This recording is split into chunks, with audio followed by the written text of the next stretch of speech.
It's family hour. There must be something on. Oh, wow! Candy critters! Oh! Oh, great. It's The EWA Podcast. our favorite show. It's starting.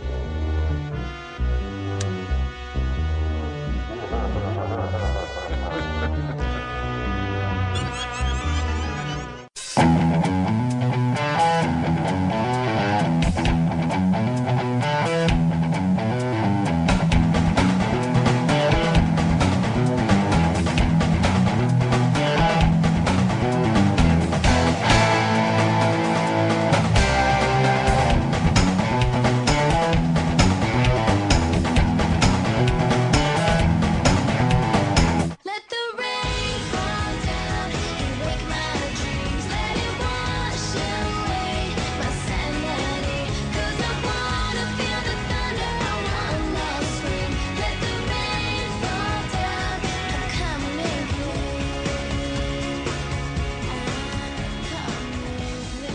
And all right, what a riveting intro. That was a user submission intro, and I want to thank my guest this week for making that intro for us, and I want to welcome to the podcast Newt, welcome to the podcast. Welcome to the EWA Podcast. EWA Podcast number 10. Exciting. That's right. There are like literally tens of 20 people that just shit their pants because they heard your voice. How does Oh my that feel? God, it's a swerve. Yeah. Am I actually talking to someone else right now? Is this Sarah? Yes, God damn it, it's Sarah, isn't it? This is Will. This is for the really Eddie old. Kingston, you piece of shit! Oh wait, no, a different not Will, that the original Will, the Will with the Yoda. You wouldn't even know this because this way predates you. When I first got here, there was a Will with like a little, I think it was a Yoda or a Santa, and he had like a little waving GIF. By the way, I don't like the name GIF. I think it should be GIF. I think everybody universally calls it GIF. Yeah, okay. Then maybe that's what it is.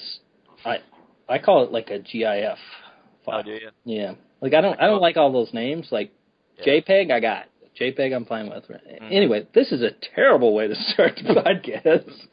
No, I think anyway, he had a riveting. little guy. I think it was Santa, and he would wave. It was like a little GIF.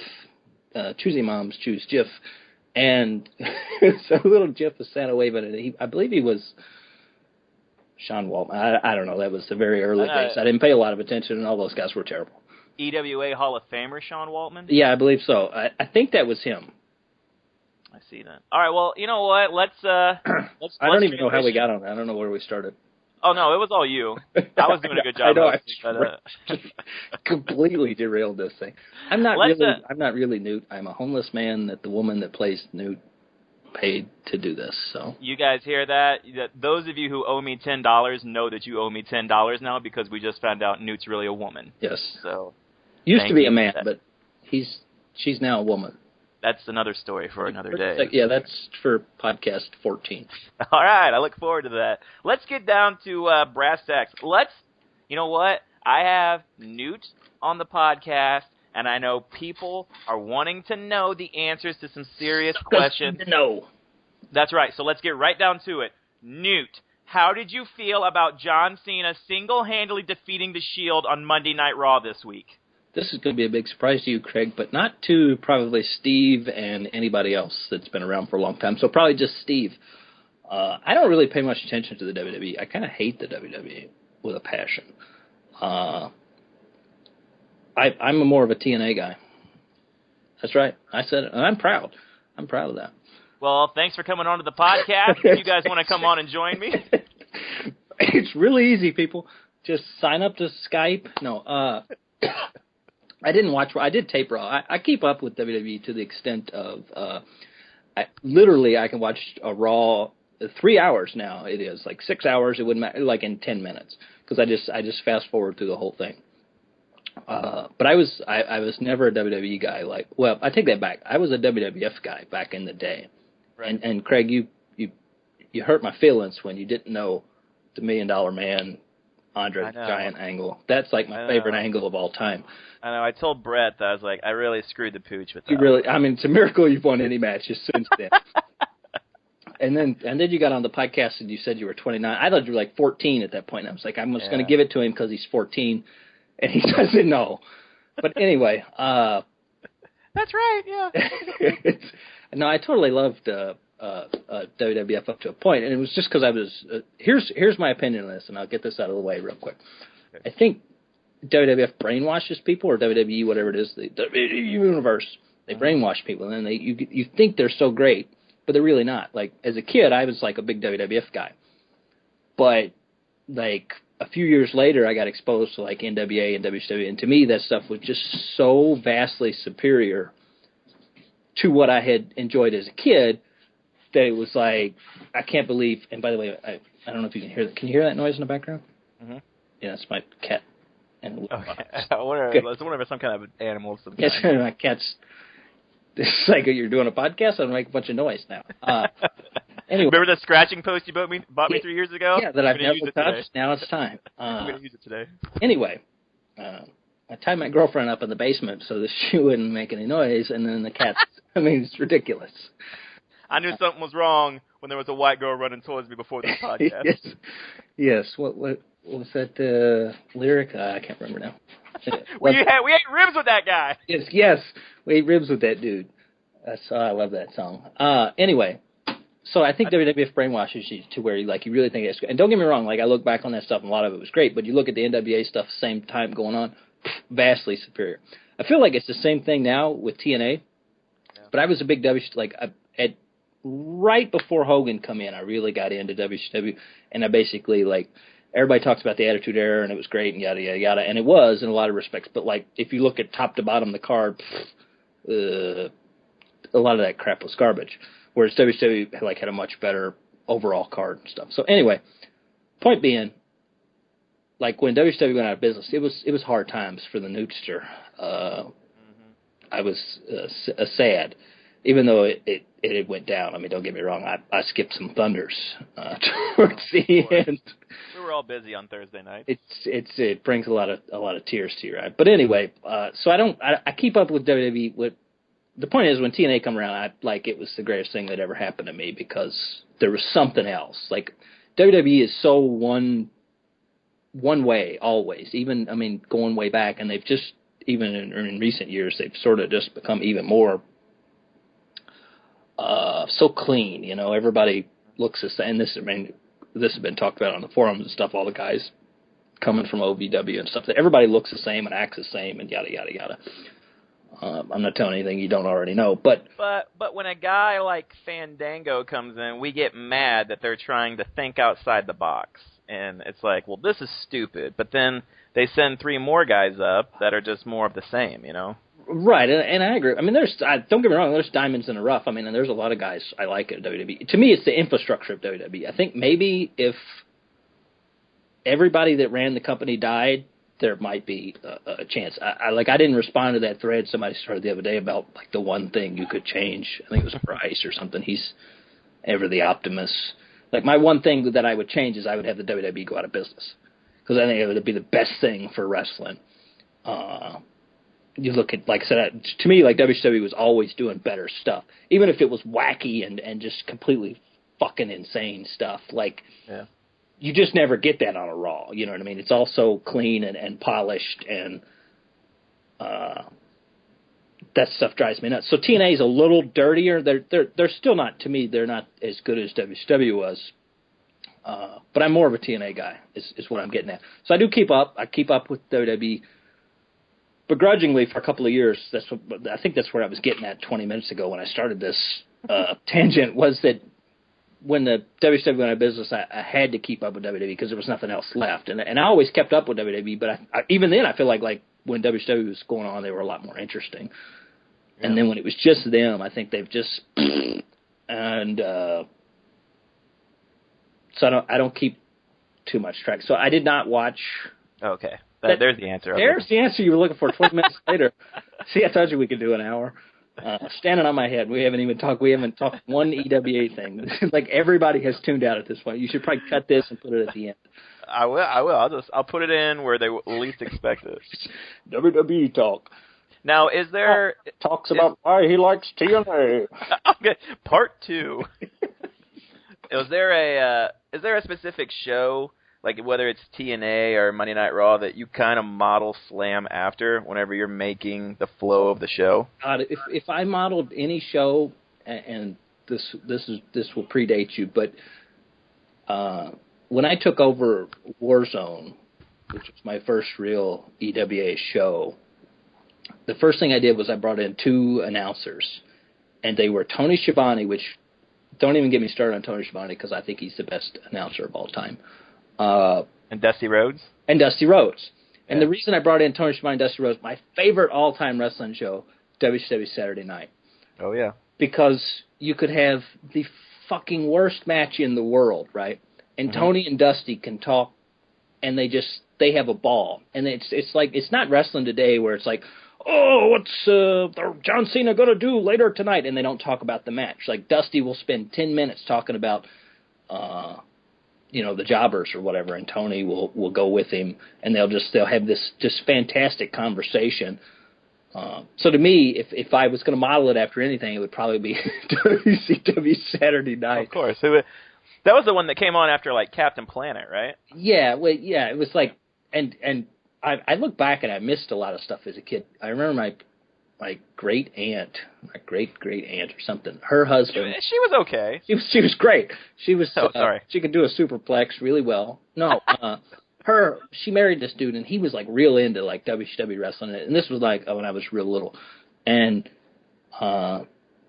she would like call me and be like, hey, there's like 7 hours of WCW on tonight. I'm like, okay, thanks, and and like this was still when I was like a WWF kid, and I was like, fuck all that, I ain't watching that, I can't wait to see, the Beverly Brothers tonight or whatever, and screw all those, screw Arn Anderson in this classic fucking matchup with, whoever, Tully Blanchard or Dustin Rhodes or whatever, and so I missed a lot of stuff. Like, if I could go back in time, I would literally just go back in time and be like, no, turn on the TV. She just called you and told you there was 7 hours of Saturday Night on.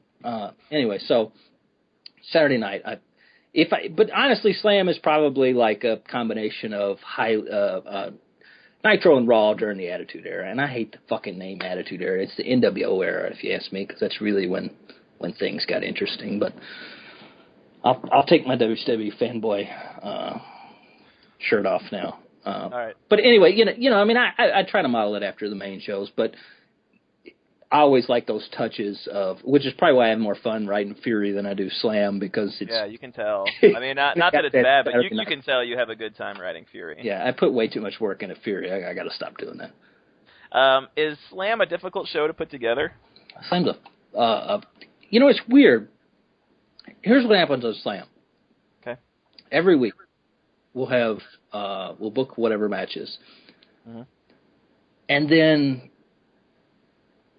it never fails. People will send me either no segments, right? There'll be like 2 segments, and then that'll be the night I have like 8 matches. Yeah. And this is the way I like to write Slam. I like to write Slam with at least a segment in between matches. I mean, it just makes sense. Of course. Or everybody will send me a segment that says, we return from commercial break to this, and then we go to commercial break, which if you're listening to this now, never send me a segment that returns from commercial break and then ends at commercial break. Unless it's just the world's longest segment, because that doesn't make any fucking sense. Like, I only take commercial breaks when I cut to the next page. John did it a little different. He would do commercial, and I mean, if I had a lot of stuff, maybe I'll do that. But it's very, very rare that I cut to a commercial break. But anyway, so I get those segments where it's like, cut to commercial break, such and such does this, 4 lines of text, and we go back to commercial. So I have to edit all that stuff. So Slam could be a real burden to put together as far as like getting segments. Either you don't get enough segments, or you get or 5 people will send you segments and they'll say, this should go at the top of the show. And then it's like, well, which one of these should really go to the top of the show? Well, then you have to evaluate who's really worthy of opening the show. And how do you do that? How do you do that? It's kind of just in my mind who I feel is moving up. And to me, like, sometimes you can give somebody a push. Like, I think the opening segment is a big segment, which is why you don't always see that. Now, you might see an intro and then go to an opening segment, but, like, I don't feel that is as big as if you kick the show off. Like, this week, TZ kicked the show off with me, and that was really mostly because I didn't feel like writing an opening segment. But it was a good opening segment. His spot didn't really fit in anywhere else great, so it was like, boom, we'll kick off the show with a big announcement. I always feel like the opening of the show should be big, or it should go into the announcers, some bullshit segments, and then the first match. Right. So if you get after that, the secret's revealed. I should be wearing one of those masks. I don't know if you ever seen that pro wrestling. Yeah, I have. It's fucking terrible. Anyway, I'm wearing one of those masks now. I understand that as well. Anyway.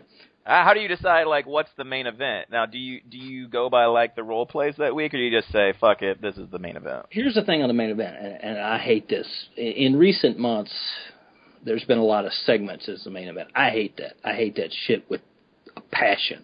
Mm-hmm. Now, and again, and this goes to maybe it's a old school NWA mentality, but I think the main event should be a fucking fantastic match. Now, there could be an angle afterwards, you know what I mean? But it should tie into that match. But at the same time, some of these slams, we just haven't had blockbuster main events. I mean, the national champion's been sitting on his ass, so we really haven't had a lot of... I think that's the title that should be defended a lot, and that guy's been fucking off so long. He's been making podcasts, man. Yeah, he's so farting around with those podcasts that you can't do anything worth the shit with him. So, fuck me, man. Jesus. No, but I'd love to have a gangbuster match at the end, and then you maybe have a little bit of a storyline to wrap things up. But here's my philosophy on writing Slam. Yeah. This is why Slam is always late. I do not write Slam until all the RPs are in. I don't start writing Slam until Sunday. Yeah. Okay. Now, different people did this different ways, and it's okay if sometimes people take matches and you'll take a match and you'll write it on Tuesday because you don't give a shit. But to me, and I care. That's why I'm doing it. That's to everybody. I mean, in general, people will just write matches, and that's fine. I don't write matches until all the RPs are in, okay?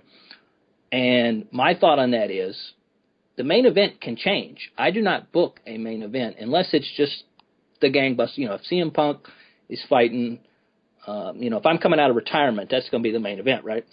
But and we know that going into the show, it's going to be the main event. But otherwise, it's in flux. So if Desperado, Joe Gomez, and Community Kane have the fucking best RPs that week, they very well could be the main event because they put in the hardest work. And that's my 100% philosophy on how that works. And that's why Slam is a mess, and I can't ever get it up on time because I don't write until Sunday. And, I'm a terrible procrastinator, I guess. So What all goes into the decision-making process for picking a winner? Like, is it everything? Is it every single little detail, like down to the time a role play was posted, or is there just like the actual writing is all you're judging? I just flip a coin. That's what it seems like sometimes. It's the easiest way. No, it's everything. And I always say, and if you've ever lost a big match, you'll get one of these PMs from me, and I'll say there was a bunch of intangibles that you couldn't possibly fathom that went into this decision. I've got that before. Yeah, and I say that a lot, but it's the truth. Let me give you an example. You talked 3 or 4 podcasts ago about, the new guys always come in and they lose the first match, and it's just like a rite of passage. Well, that's not really true. Mm-hmm. What happens is there are intangibles, and I believe in building momentum. And the momentum can be cut off. But let's say you've been Cody Rhodes and you've done all this stuff for the past 3 or 4 weeks, and the new guy comes in and it's Freddie Joe Floyd. And you and Freddie Joe Floyd match up, and you guys are perfect. You both write 4,500 word RPs down to the letter. And nobody's got a spelling mistake, nobody's got anything. And the general consensus is about the same 100% across the line. So then I have to look at intangible elements. Well, you referenced something you did 4 weeks ago, and you talked about some of your history and these things. Well, that might put you a little bit ahead of him just because he doesn't have that much to work off of. Right. This is why new guys lose a lot, because if you're both just coming in and you both cut I'm going to kick your ass promos, but one guy has a little bit more of an intangible push because he's been writing about things that have been going on. He has a little bit of a storyline going on. You crossed paths with Brie Bella, and you mentioned that in the RP. Well, then that, to me, is a little bit of a bonus in your favor.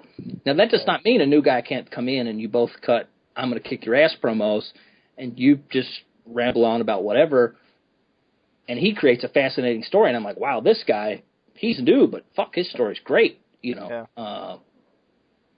Because he may be able to draw on things that you can't, even though because you've been stuck in the EWA mold, he's able to say, well, I was, here, there, or wherever the last few weeks, and I did this, and I've been building to this. So sometimes I think that helps those guys. But to me, I look at everything. I look at word count, and I don't ever go in there and necessarily count words. But, I mean, if you write a 4-line RP and John writes a 400,000-line RP, right, chances are he's going to win. Unless he misspelled every word, you might have him.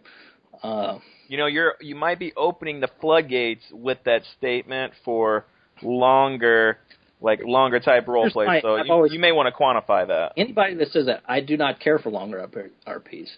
If it gets too long and I'm getting bored reading it, guess what? That's probably not in your favor. Right. And I have to read every RP. So short, sweet, and to the point is the absolute most effective. Yes, that's me, baby. That's me. which brings us to our intro. And then I'll get back to this. Boy, I'm rambling on. You're all right. I really had way too much to drink today. We'll do 4 hours. This will be a 3-hour podcast. That's fine. The intro, your Rain RP. Now, to me, it was a couple weeks ago. Perfect RP, which is why we got the Hillary Duff. That's the Rain stuff. We got Hillary Duff because I did a role play about Rain 3 weeks ago. Let me tell you why that role play is genius. Now, when I wrote role plays, and to me this is the best role play, if you could take the most mundane thing and please, everybody, don't write RPs about brushing your teeth or whatever. Look at this cardboard box. I have wrote RPs about brushing my teeth. But to me, if you can take the most mundane thing and start it there and expand upon it and not just use that as a gimmick, but literally be able to work that all in, right? And so with your Rain RP, you were able to work in, rain usually means something, nothing's happened, things haven't changed, blah, blah, blah, the world sucks, it's raining, look at my mustache, it's wet. I'm just kidding. But,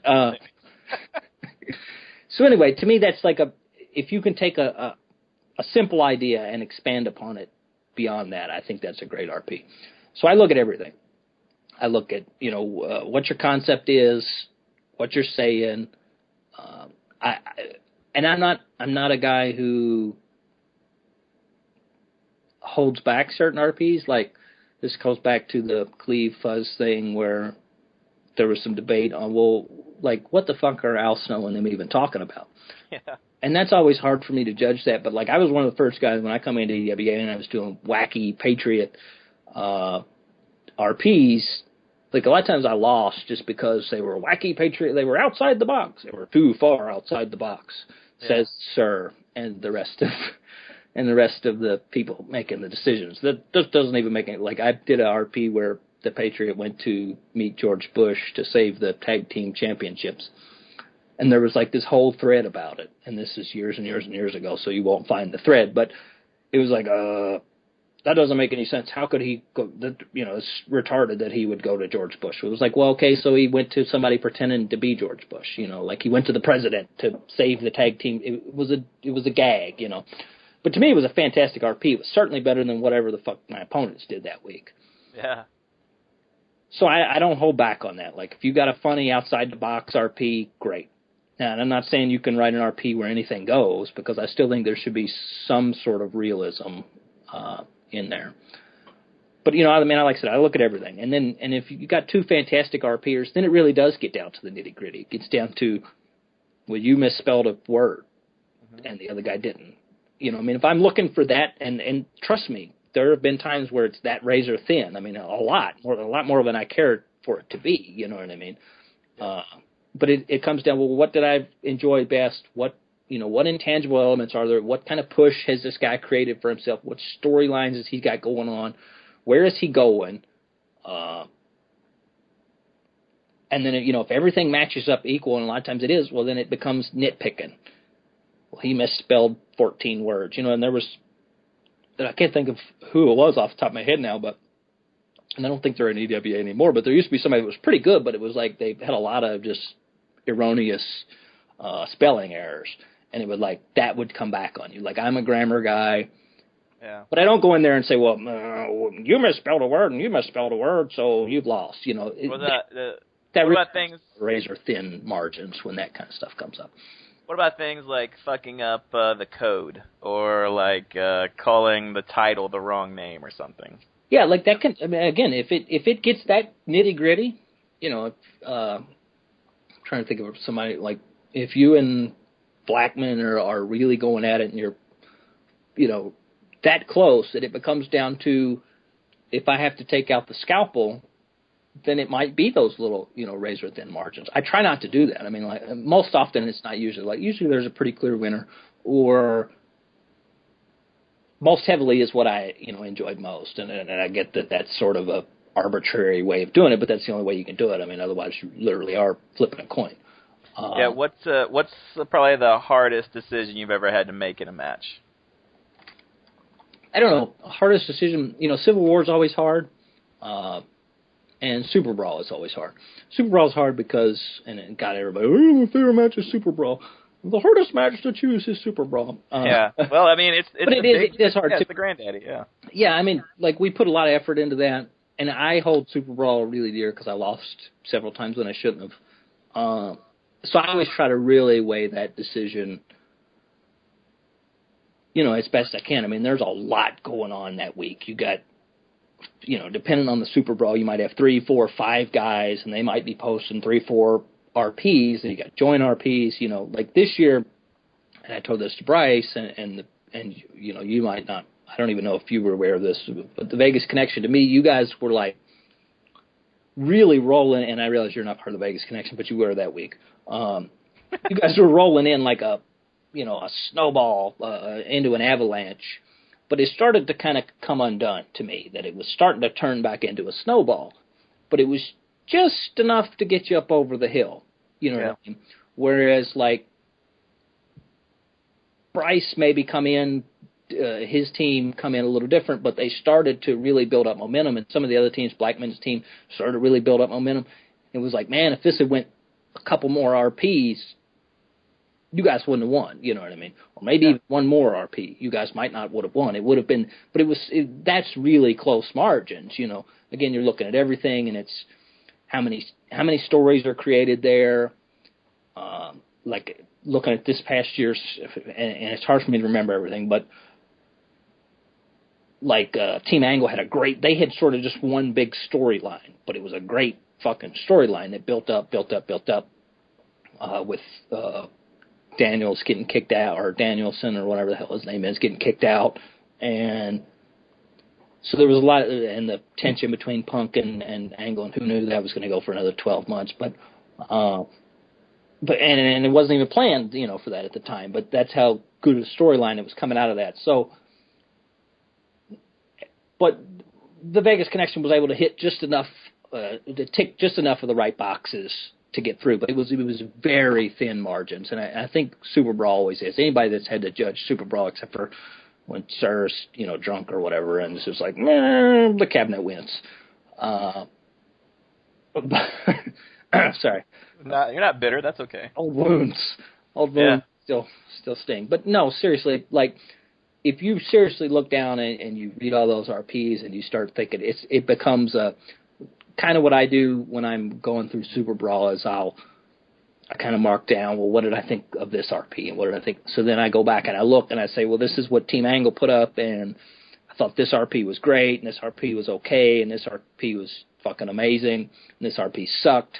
And then I look over at, the Vegas Connection, and this RP was great, and this RP was great, and this RP was great, and this RP was excellent. Well, 4 greats and an excellent beats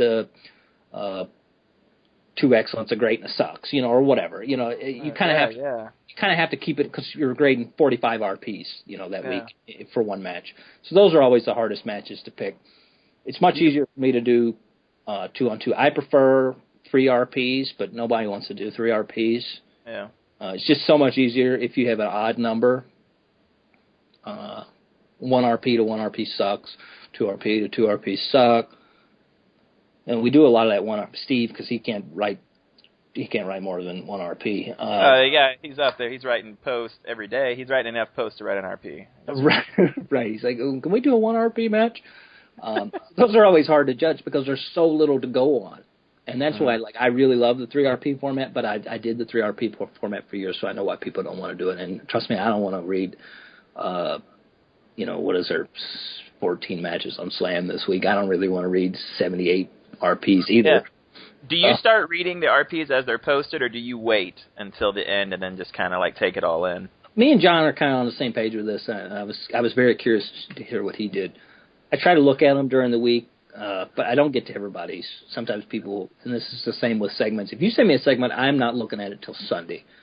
Let's get that out of the bag. So don't send me a message with your segment. Send me a message to my Harry Smith account and say this is what's going on, yada, yada, yada. Because I don't open the Slam account probably until Sunday when I start putting the card together. Yeah. But anyway, I try to look at them during the week and kind of get an overview, and then I always go back and look at them before the show's posted, unless it's just something that's a foregone conclusion. And a lot of times that's the case, so you don't have to go back and read things again. Even when somebody posts 3 RPs or whatever and the other guy doesn't post anything, I try to go in there and read them because I want to know what's going on with people. At the same time, I've read so many stuff. I hear people talk about stuff on the podcast, and I'm like, I don't even remember that happening because I've read so many RPs in the last few years that, unless you have a really strong storyline going on, some of it just sort of melts out of Newt's brain. And I apologize for anybody that sent me messages because it's very easy for you to keep up with what you're doing. Yeah. Because that's the most important thing to you. But to me, I am literally playing to 1,000 masters here. So. Yeah. When you sign on to the forum on, let's just say, a daily basis, about, on average, how many PMs are in your inbox? Daily's really not too bad, maybe 2 or 3, but I hate to say daily because I'm on the forums all the fucking time. Right. I guess I have no life. We all are too. It's okay. I'm literally on there all the fucking time. Anytime I get on there and I'm the only one on there, a little tear comes out. It's what are you doing? But probably during the day, 3 to 6, I would say, is probably the average. Are there people that message you more than others? Let's look at the PM box right now. I don't delete any PMs either. So really, you keep the inbox full. Is there is there a limit to how much you can keep in there? I haven't even looked. There is a limit. I always go in and expand the limit. I'm a little disappointed because in my other account, this was a Zeta board thing when we switched over, a lot of old PMs come back. But I always kept a lot of old PMs. So I have PMs dating back to when I first started. I just don't delete them. But regular members only have so many. They're only allowed. I'm looking at my Harry Smith account right now. I have 46 pages of PMs. That's a lot. Yeah, that's a lot, yes. But some of these early ones date back to 2007. I probably don't need those messages anymore. But I like to keep them. Let's see, here's a message from 2007. Here we go. This is from Sir. He has quoted a message that says, Devin talked to me about my thoughts on Super Brawl. This is me and Devin having a conversation about who should win Super Brawl. And we all agree about who should win Super Brawl. Yeah, I would read that out loud, but that's maybe a little... Is the PMs the only form of communication you use with people? Up until fucking Brett started IMing me. Oh, God. Guess what? You're about ready to get lambasted with messages, my friend. It's weird. Years ago, when AIM was really popular and stuff, like I couldn't get on my my other account. I won't say it out loud for anybody that doesn't know it, but apparently people know it because somebody had to give it to Brett. He didn't just like pull that out of his ass. Right. I'm guessing Steve, because Steve's the only guy I think that dates, but it could be anybody, maybe Sir even, that dates back long enough to have that. There was a time when like I couldn't get on that account without people sending me IMs. A lot of times I'll ignore people, but it's not intentionally. Like I still get on AOL, and I don't use AOL, but I get on there because Oh, okay. I just thought maybe you use dial-up to get on AOL. Yeah, this is on dial-up. Sounds good. Yeah, it's surprisingly not as choppy as you'd think it would be. And it only costs me $20 a month, so I think it's a good deal. What? That's a hell of a deal. And I'm on. No, I still run AOL 9.0. But I just booted up to. That's why I access emails from that, and I use my AIM on there or whatever. And it's just easier for me than getting the AIM stuff. And I also use emails. And here's the other thing I told you this in confidence, but I'll spill it here on the podcast because I'm spilling my guts. I said that AOL had a very close touch to the Fed, and I'd write all of my stuff in AOL emails. Every slam is composed on an AOL email. No shit. Yeah, and it was just because years ago it had the spell check, and it's kind of a pain in the ass if you're writing in Word or something because a lot of times, like that stuff won't transfer over. And now I think it all does on Zetaboard's Word. But I got so used to I would write stuff in AOL emails because they had the little spell check in the emails that I still compose everything in emails. So I have all these like old cards and stuff. It's all like in an email somewhere. And occasionally AOL will crash and I'll lose everything. And I'm like, why didn't I write this in Word where I could save it like 1,000 times? But I just don't do it. And it's I guess habit or whatever. Yeah. Anyway, people will used to be people would message me all the time on there, and then like in the last couple of years, nobody messaged me, and then all of a sudden, Brett was messaging me, and a couple other, and then you messaged me, I think, and somebody else messaged me the other day, and like I have so many people on my AIM that I don't know who 99% of those people are. Yeah. And I feel bad because like people will message me and they're like, hey, and I'm like, oh, hey. And anytime you get a response and I'm like, hey, like I have no clue who you are. And, I mean, unless your name is like EWA Kurt Angle and nobody's fucking screen name is that. And it's like, I got a couple of questions to ask you. And I'm like, okay, shoot. And like at this point, still no clue who you are. And they're like, you know, such and such, I was wondering about this. And I'm like, okay. And like, you know, and it could go on for 5 minutes and me not know who I'm talking to. And it used to be, I would be like, who is this? And I think people got like offended a lot of times when I would say that. Who is this? Yeah, it's like, oh, this is me, you know, and it's like, I have no clue who you are. Like, I'm sorry. Like, I can't remember AIM names. And this is, I mentioned this in the run-up, but, and I blame you and I blame Sir a little bit because when we switched to Zetaboard, Sir was like, everybody should only have one name. My philosophy forever was I wouldn't learn people's real names and who controlled who. Yeah. I would just learn the characters. And I know it's kind of a dick move, but like it was such and such, and there were people I knew, Steve, you know, he was always just Steve or whatever. Like, is that why Ed keeps burning you? Yeah, that's why Ed keeps burning me.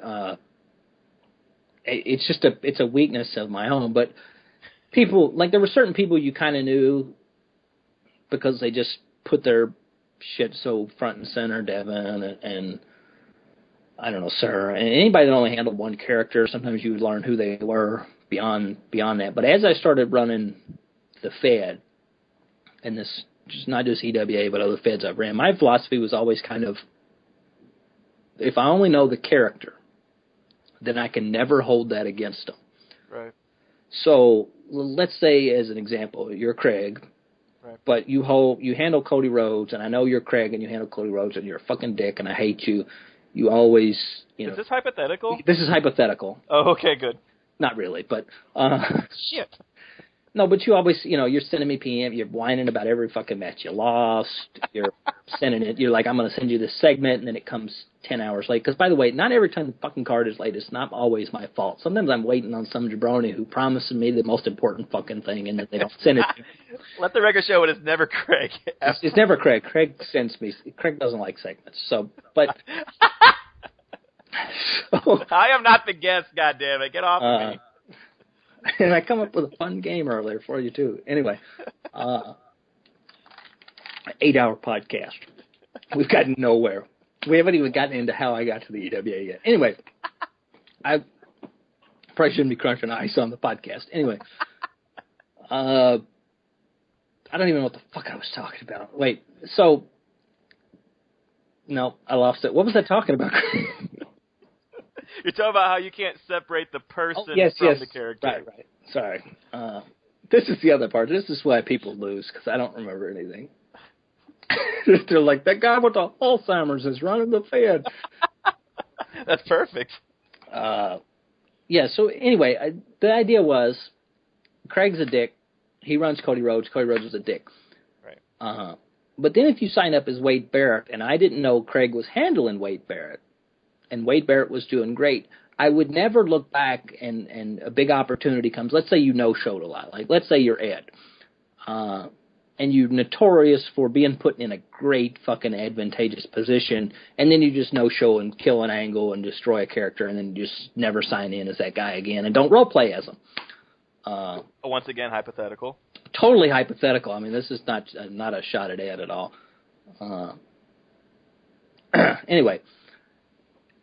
But let's say you do that all the time. So then you sign up as Wade Barrett and you do good things and you're winning these matches and you're great. And then it becomes between Wade Barrett and Shark Boy for the title shot. And I decide, and I'm looking at the two and you both have got sort of the same credentials and yada, yada, yada. But if I know that Wade Barrett is handled by Craig, at least in theory, and again, I'm not saying that I do this, but this is the reason that I never tried to learn who anybody was, is that it's impossible for me to remove the fact that I know that Craig's an asshole and he never shows up and he's notorious for dropping the ball. Right. So my philosophy was always, if Wade Barrett was Wade Barrett and Cody Rhodes was Cody Rhodes and all 14 characters that Cleve and Fuzz handle are Cleve and Fuzz's different characters, but I didn't know they were handled by the same guy, then that guy always got the freest of shots or whatever. It was the most unbiased I could be. But unfortunately, that's just fallen apart because you started a podcast and shit, so whatever. Obviously, I apologize for that. But no, in a lot of ways, it's probably good because for years and years and years and years and years, I have not learned people's names and who they are. Like, I know handles. Like, there was a guy that was AJ Styles, and he was Dark Defender, and this guy was here for, 4 years or something, and I don't know his name, I don't know anything about him, I don't know where he's from, you know what I mean? So in some respects, probably it makes me a little nicer that I know who everybody is. And again, I don't think I ever actually did that. I don't think I ever weighed those things, but I was always afraid that if that was in the back of my mind, that you would. That there was at least a potential that it could happen. So that was always why I tried to avoid learning anything about anybody. And so that's sort of always my philosophy is to not learn anything about anybody because then I'm completely unbiased. Well, I'm not casting stones here, and I'm not calling out people, but I think you find those that do have the problem of being, basically problems where they no-show and they, get to a point and then stop. They're the ones that are signing up as different people. Right. Right, and that happens more often than not. I mean, I just found out this week, and I won't say it on the podcast, but I found out somebody is somebody else, and it takes a little bit.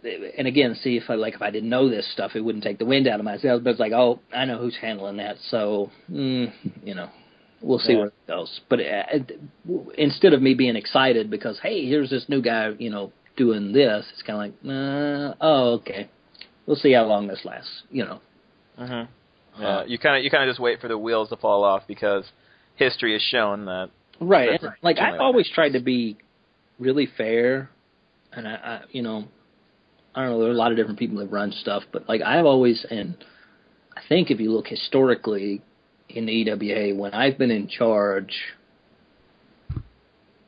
I've been the guy to give the young guys the ball, and I know a lot of people are Newt hold me down or whatever, but I think historically that's not really been the case. If you look objectively, I've always been, and you look at Brett, who come on like a firestorm or whatever, and you even, and that's not to pat you on the back too much, you of son course. of a bitch. But no, but I've given you guys opportunities and that I don't think necessarily would have been there if I wasn't steering the ship, and that's not to begrudge anybody else, but I've always been kind of, let's let people do good. And if like when I came into the EWA, it was like, oh, well, you're doing fantastic, but you're fucking new, so like the opportunities afforded to you will be very few and far between. And so I've always kind of looked at that like, let's not do that. Like if a new guy's coming in and he's hot, I don't care if he's been here 6 weeks. If he's the hottest fucking act in town and he can beat everybody else, by God, we're going to open up the doors to let him do so, Yeah, and I think you did that last year with Crimson. Like he came in and he was doing some really great storytelling and doing some really original stuff with a character that was kind of shit, and you gave him a chance. Like he had a Grand Slam title shot against Carino on Slam. Like I remember that, and I remember thinking, what the fuck, like he's been here 6 weeks and I've been here 2 months, and I'm getting shit on and he's getting title shots. Right, but he was writing better stuff than you, so Oh yeah, no doubt. no, he was. Just it was like really good. I try to do that. And I've got burned by that so many times. Like I hate to say that I'm moving away from that, but they're like now I look at things a little closer because I don't know who it was. I assume it was Ed or whatever, that Cassius Ono guy. Like that guy, I think I opened every door that I could open for him. I mean, in writing the matches, like to me, it all becomes a very personal thing. Like when I'm writing the matches and stuff, don't get me wrong, there's times I phone it in and I'm just whatever.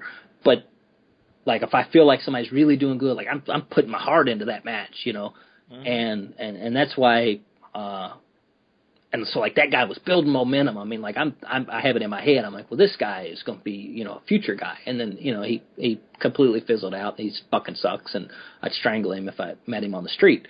But, yeah. So that's crazy. Like, you put, we're the ones writing the role plays and trying to get the wins. And obviously, we take it personal, but you take it personal when you try and give someone the ball and they just drop it or refuse it completely. Yeah, there's nothing I hate worse than, and this has happened with you 3 or 4 times, but like giving somebody, like when I found out Ed was Loki, and I found out I think before a lot of other people, but you made it sound like I've dropped the ball 4 times. No, but like that was coming like right, and I hate to bag on Ed, but he's just so notorious for doing this stuff, but like. I set that, like, again, I'm taking Loki as some new guy, you know what I mean? And I set him up really in a good position, and I'm not saying he was going to beat you, but it was like you guys could have had a fantastic feud for the title. It could have went 6 months, you know what I mean? In my mind, and I'm putting emotional investment in his matches, and I'm saying, he's going to counter this move, and he's going to win in this fantastical way. That's really going to help put him over, And then like I found out it was Ed, and then like a week later he retired. He did whatever Ed does. And like the week of the match, he was like, hey, it's me. I can't role play. I'm getting dropped on my head. Right. Like I knew that before then, but like I think he'd already won the match, or I'd already set him up into the match. Or like I found out before. I think most everybody else knew. It's just one of these things. Like I found it. Like he didn't text me or message. Yeah, you were the last to know. Like you showed up at the party and you're like, what the fuck? Oh, right. Shit. But like, like that stuff. Cuts me to the core too. Like people put a lot of emotional investment in their RPs, but I put a lot of emotional investment into where things are going and where I see things going, and who I'm trying to afford opportunities to. And I've got burned a lot in the last probably year and a half or whatever. But I think that comes with taking chances, and like there's still a chance that these guys like Brock Lesnar and Eddie Kingston and even Suicide there's a chance they could burn you too. Yeah, like there are certain guys that I think are more risky than others. Some guys I know are better than others. a lot of guys I've worked to bring in the last couple of years. People, I don't pat myself on the back of it, but everybody's Kingston coming, but like I know who that guy is. I know he's a good player, so I was like, come to EWA, let's do this. I know you're good, let's do it. And how often do you do stuff like that? As much as I can. I mean, there's a lot of people out there that I'd love to bring into the fold. You know what I mean? And Where do you look? Where do I look? Well, I mean, I've got an expansive history outside of the EWA. Really? Yeah, and I ran my own Fed for. Well, I mean, I ran a couple of Feds, but probably the last one, the PWE or whatever, we ran for a long time, and there was a lot of good players there that I just haven't been able to bring into the fold. And I wish I could, you know what I mean? Because, like, in a perfect world, man, you'd get all these great, fantastic players together, but for whatever reason, it just doesn't happen. There's a guy, and he did stop by. He did a cup of coffee in the EWA a couple of times, and I don't think I was running the Fed at the time, but there was a guy who did Virgil. And man, he's fantastic. I mean, I think he did somebody else prior to that, but he did this Virgil that was just, fan-fucking-tastic. One of my all-time favorite EFED characters and he wasn't Virgil, he was Verge. He was kind of this badass Stone Cold, but he was Virgil. It's so fantastic. But like that guy would, I'd pay money to bring him in. And I haven't seen him in a long time, so it's not like I have had the opportunity necessarily. But he did stop by EWA. I think he did 1 or 2 RPs. And I don't know the EWA quite knew what to make of him. I mean, like I said, I don't think I was running the Fed at the time. But I'm not gonna put words in your mouth. But do you prefer the custom-made stories over the canned background stories that people come in with? I love a great custom-made story. I mean, I can't think of anybody that I've ever handled that I did like a, straight from television story. Yeah. But if the story's strong, to me, I don't have a preference. If the story's strong and it's entertaining, that's great. Because even if somebody's doing verbatim something that's been on TV, chances are they're going to be doing it. I say verbatim, but they're going to be doing it better. You know what I mean? Or they're going to be kicking it up a notch. And so it's very rare you see anybody that just cuts 100% of promo that's been on TV. For years, EWA kind of had a curse with The Rock where people would come in and they couldn't do anything other than The Rock. But, he was just a bunch of catchphrases, but he really was a character. But you look at Bick, and he's got all the catchphrases and he's got all the stuff. And you could say, well, he's, at least 75% kind of The Rock you see in real life, but he's taken it and he's elevated it to a different level. So I think as long as you can make this story interesting, I'm okay with it. But I am certainly not opposed to if you want to make Mike Knox a businessman who's obsessed with cigars. That's great too, and I love to see that. As long as you can really do it, I mean, a lot of times people take something and then they do something that they can't. You guys were talking about AJ Styles and and this was an old I don't know how long ago that podcast was I was listening to, but is that guy still around? Is Antichrist AJ Styles still? Yeah. I don't think. I think Richie, he came back. He did he did Civil War, didn't he? He sent you secret role plays, right? Maybe he did. Maybe I guess I have to check I think he did. Yeah, and then he did the mixed tag match the week after. It was and then he's Bella, disappeared since then. Yeah, exactly.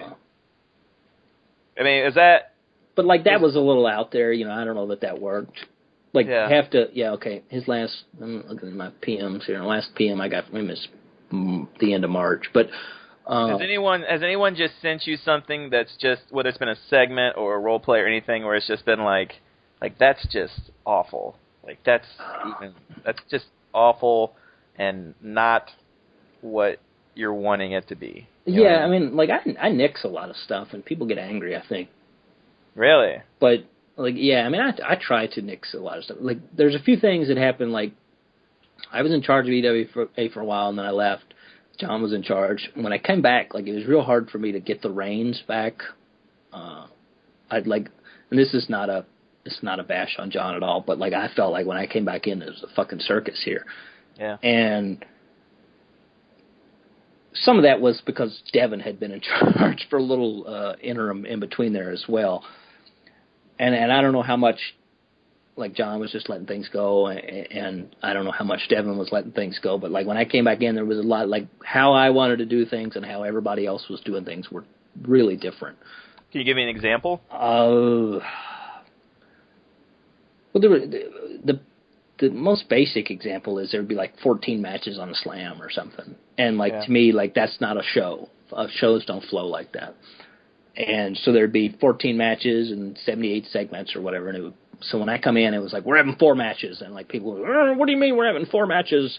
We're used to 45 matches. Where am I going to get my time? And I'm like, well, if you're creative, you can make time. You know, you'll make do with 30 seconds as opposed to 14 segments. So I've had a lot of people send me, you know, stuff. In that regard, it was really hard to get control, but I think I've beaten everybody down into the way I want to do things. And I feel like I'm pretty open to stuff, but at the same time, like, here's an example of a recent thing, and I'll spoil the whole storyline, and I don't care because I run the Fed, and they can all quit for all I care. But no, but they're both good guys, and I don't think they have a problem with it. But a couple of weeks ago, JD sent me, JD, he handles Steen, right? He sent me a thing with Steen, and he says, so I got this idea that, like, on Furies, Kevin Steen will have a match. And this was not, by the way, let me preface this with, this was not the worst fucking thing I've ever heard or the most horrible thing. This is just an example of where somebody will send me something, and a lot of times what you actually see is way tweaked from where it started. So JD sent me this thing. He says, I want to do a match on Fury where I'll fight Barry Blaustein in a cage match. And this was right before the Hell in a Cell, so this is pretty recent. Right. A couple of weeks before that or whatever. And he says, so what I want to do with that is like, I'll trick him into this match, yada, yada, yada, and then it'll be a cage match, and it'll be on Fury, and then I'll whoop his ass, and the cage is there because then Val Venus is going to run in to make the save, but he can't make the save because the cage is there, and it takes him, X amount of time to get over the cage and make the save, and in the time I've beat the shit out of Val Venus. Yeah. Or Barry Blaustein, sorry. And so to me it was like, the concept is good, and I understand why you want the cage, and I understand. But again, playing Slave to 1,000 Masters, like, we're getting ready to have a big Hell in a Cell match. I'm selling this. Like, to me, gimmick matches, like, I try to not do a lot of them. That was another thing when I first come in, I think there had been like 4 fucking elimination chambers that year or something. It was some ridiculous number of, like, gimmick matches. And I was like, no more gimmick matches. Like, we had one big pay-per-view, and I was like, okay, that's the end of gimmick matches. Don't ask me for any damn gimmick matches. Because to me, if you wear them out, they're not special anymore. Right, it's like if you eat cake, you're going to get a cavity, and then you don't want cake anymore. Right, and even with, it's all text, it's all bullshit, it's all imaginary. But to me, if everybody, and this, God, when I first come into EWA, they were having, I used to joke, but they were having exploding electric barbed wire death cage, shark tank full of piranhas, yada, yada. It was ridiculous, it was so way over the top that it was like, and then you have a normal match. It's like, who wants to read that? Why aren't we fucking shoving cattle prods up each other's asses, Yeah. So I want to make those big things important. So to me, it was like, we're going to have this Hell in a Cell. So the last thing I want to do is have a cage match. I certainly don't want to have a throwaway cage match between a wrestler and a fucking, sidekick announcer character. Yeah. But the concept was good. He wanted to beat up Barry Blaustein to set up this Val Venus match. So to generate heat, yeah. Right. So, it's Wrestling 101. It's a real simple storyline, and Barry Blaustein really hasn't gotten beat up or anything, so it really plays well. It'll be kind of a big thing. So well, let's tweak this. Let's get rid of the cage match because I can't do one. You also have to look at things from, like, a logic standpoint. Like, why, if Barry Blaustein got tricked into a cage match, like, why would he even accept it? Why would he show up? Like, he wouldn't get in the cage with Kevin Steen. It doesn't make any sense. So I said, like, let's not do that. Let's do a thing where he tricks Barry Blaustein into thinking Val Venus wants to cut a promo somewhere. And so Barry Blaustein gets the message. He says, oh, Val Venus isn't here. I'll go to meet him. Well, then when he goes to meet him, Val Venus didn't send that message. Kevin Steen sent a message, and of course you all read the segment, and he beats the shit out of Barry Blaustein or whatever. It sets up the whole thing. But and I don't want to be like, oh, see, I did this. But the point is like a lot of times where things will start is somewhere way off the field, and so I try to tweak things until they get back to where I think they can work and where they can fit in with the show. But a lot of people don't like that. I mean, I've had, I won't throw any names out, but I had a particular champion in the last couple of years where I was tweaking stuff all the time because they really kind of got to where they thought the whole show revolved around them. And anybody who's talked to me at PMs probably knows what I'm talking about. But and I would constantly be tweaking stuff, and I think I was coming up. I think I was hitting home runs. You know what I mean? I was taking these hits and turning them into home runs, but they just didn't like it because I was changing what they were wanting to do. So I try not to do that if I don't have to, and I try to be accommodating, and I try not to say let's change stuff. But sometimes people send me either fucking ridiculous stuff, and I say, look, we can't do that. Or I say, well, that's not a terrible idea, or I see where you're wanting to go, but let's tweak it so that it fits, you know. So I try to do that as much as possible. God, I've done a lot. In the same vein of how people write, what are your, you know, I've brought this up before and I've asked it to people, but what are your thoughts on the use of dreams and flashbacks and things like that in role plays? Well, I'm perfectly fine with that. I realize that at its very best, people like role plays to be what you would see on TV, right? Yeah. But that doesn't work. It works in theory, but it doesn't really work in execution because as soon as you have to cut a promo at the grocery store or whatever, because you can't cut a promo on the card, right? Right. And I hate those. You know, somebody shows up, it's a Slam house show, and a house show actually I don't mind so much, but you know, it's Slam, and there's a lot of feds where that happens all the time. It runs rampant, you know, and then it's like, well, where did this fit in that show? So that's why we come up with the segments. Which I love. I'm a big fan. Craig is a huge fan of segments. More segments, please. And I hate to say that segments are for Neil. See, segments go into the intangible category. By no means do not send in 14 segments thinking that's going to make you win a match. And I've had people do that. But it does go in, you know, if you're building something, I'm not just looking at the RPs where you're building, I'm looking at the segments where you've built it as well. But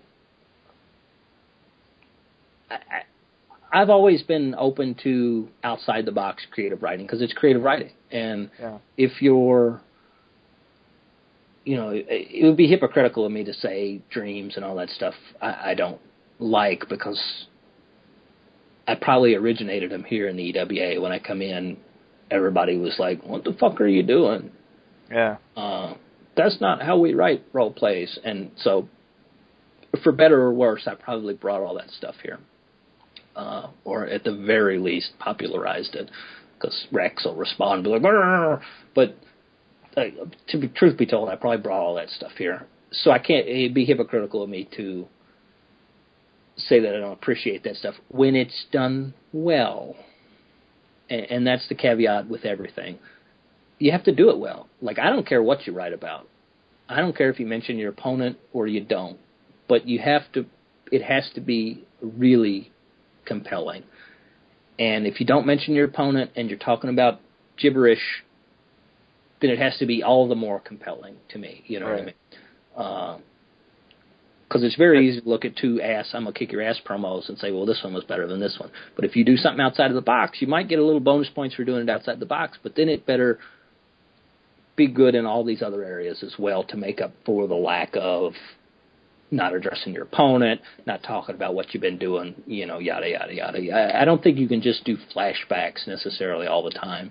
It has to be a special thing. If every other RP you're doing is a dream sequence or a flashback or yada, yada, yada, then you're not doing it right. That stuff needs to be special. You know, I always try to pull that out for a big match or a big storyline or something's going on so that you get a little more 360-degree angle of this character as opposed to just another I'm going to kick your ass promo.